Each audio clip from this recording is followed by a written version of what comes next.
Rashad, why you didn't Anyways, hit me up? Hey, Rashad. What's up, Rashad? Thank you, Rashad. brother, I love you, brother. What's up, Rashad? What it do, boy? Hey, But Rashad. I had to take them all out, man. First you get. All right, cool. Someone they compared the Atlanta drama to to anime characters.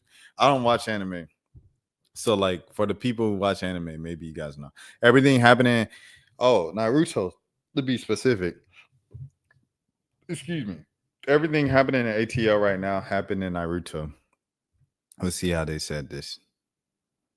Okay, why it makes sense. Young Thug is Orochi Amuro. Why it makes sense. This is probably the most obvious comparison with the whole image being tied to snakes. Oh wow. Like Oromucho, he has always moved in the shadows, positioning himself as a mastermind overseeing ATL rap for nearly a decade. Both built entire villages around them, Oromucho with the entire hidden sound and Thug with YSL. Both ended up accused of betraying their own. The irony runs deep. Thug allegedly snitched on YSL and blackballed the Gunna for snitching while being the bigger snitch himself. Just like Orochimaru, he is both feared and respected, a person whose power is undeniable, whose loyalty is always in question. All right, there's that. Next is Gunna is Itachi. Gunna always carried the weight of being labeled as a snitch and betraying his own people, much like Itachi bearing the burden of wiping out his own clan. Both were cast out and hated first, but in the long run, they both grew into something much bigger than the groups they deserted. Dang. Gunna ended up surpassing the entire YSL roster and reaching success, just like how Itachi was strong enough to seal Orochimaru and save Sasuke. Still, he chose to take the pain on himself and move past it to live out his purpose in the end. Both became legends, their names tied to betrayal, but also to legacy can't be denied. This is some real like dedication. Salute to whoever made this, bro. Rollo, pain. Rollo has come to unleash the pain upon the village, fed up with Orochimaru's endless scheming and determined to tear down everything with receipts. Just like pain descending from the hidden leaf, Rollo's impact on ATL shook the foundation of the scene, exposing truths and leaving chaos behind. It only took Rollo one phone call with academics to basically turn up the entire ATL rap scene on his head. Both people caused devastation so deep that the recovery of the effort requires more than simple fixes. For Konoha, it meant rebuilding the village from the ground up. And for ATL, it's going to mean a wave of PR management and damage control. They may never be fully restored what was lost. Low key, Naija Huga. Key mirrors Naiji in every way. Rest in peace, Low key, by the way. Both were prodigal in their realms, clearly ahead above their peers, and their influence continues to resonate. Key shaped the sound of modern ATL, and especially the underground artists like Nine Vicious and 1300 Saint. Their unalivings were sudden and shocking, leaving fans to mourn the potential that never was fully realized. Even in their absence, their influence lingers with Keed and the ATL rap scene and Naiji and the legacy of Konoha. Both were proof that true talent lives in the imprint even long after it's gone. That's beautiful, really. Woody equals Toby. I said Woody lines up with the quote unquote stupid version of Obito, Toby. He wears the same goofy mask that Obito wore while hiding his true agenda. On the surface, he comes off as a clumsy and unserious, but underneath, he's cunning, calculated, and always aware of exactly what to say, when to say it, and who to say it to. Woody single-handedly ruined the federal prosecution's entire case as their star witness, giving testimony full of made-up events and literal rage bait, which shows he's now like Toby. Like Toby, Woody's mix of humor and manipulation makes him unpredictable. That unpredictability has a way of shaping the bigger narrative much more than people realize.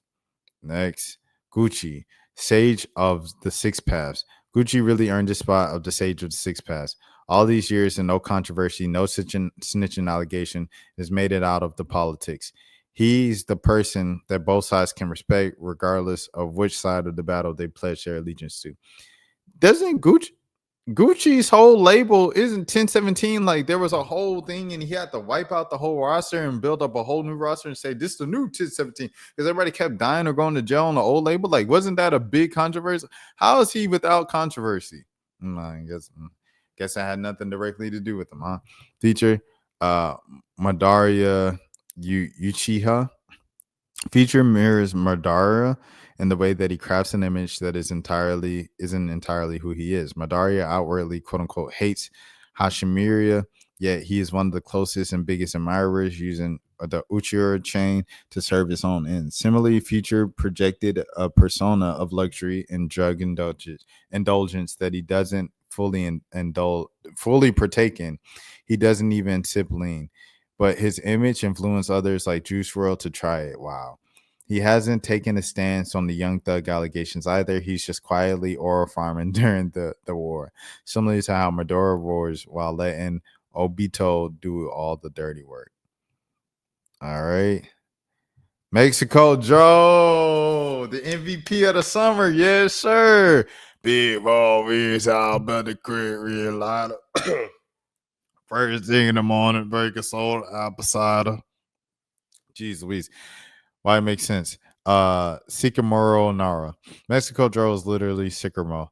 He's not the loudest nor the flashiest, preferring to stay out the way and do his own thing, quote unquote, what a drag. Not only that, both consistently serves as the voice of reason, often creating spaces for growth and learning for those around him. Their influence may seem subtle, but it's essential, with literally producing Broke Boy for Cardi and Sycamore serving as the chief aide to the Hulkish Naruto.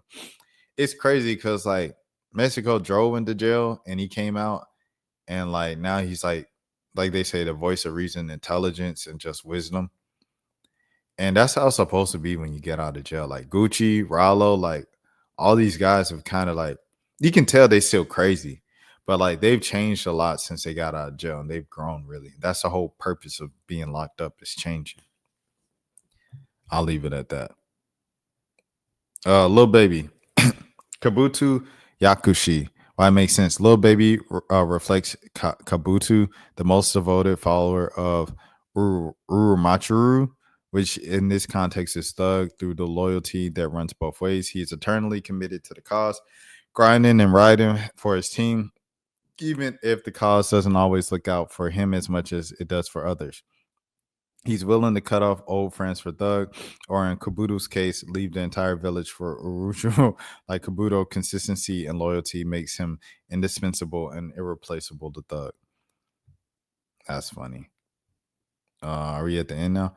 21 Savage, Mike Guy. 21 is perfect reflection of the Mike Guy. He often stays out of the spotlight, but when he steps in, he dominates completely. He does his job and stays out the way. They're both completely chill characters, and in the context of the real world, 21 just unfollowed Young Thug. A similar reflection of Mike Guy's dislike for Urumacho's manipulative behavior to become as powerful as possible, even when the true nature of their actions is shaky.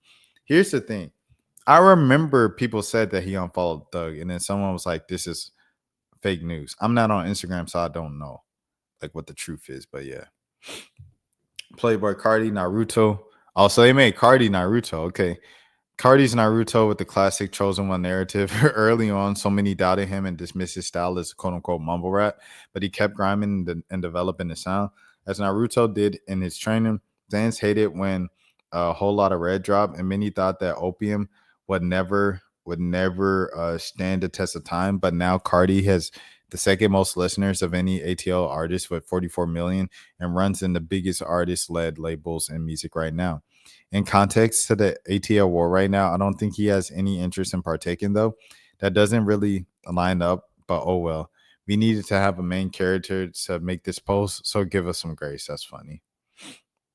And Two Chains is Kakashi Hate. Tony.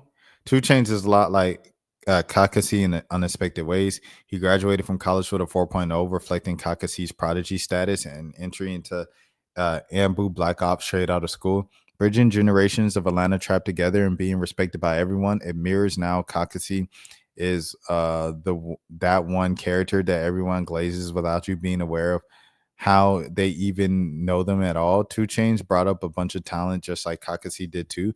In today's ATL war mirroring Naruto, Who did we get right and wrong? Had too much fun making this. Let us know, fam. That is very interesting. I ain't gonna lie to you. Very interesting stuff. All right. Next thing next. All right, where we at? Oh, okay, Cardi. Rashad, why you Anyway, didn't hit me up? What's up, Rashad? Hey, Rashad. What's up, Rashad? Thank you, Rashad. What's up, Rashad? What it do, boy? Hey, Rashad.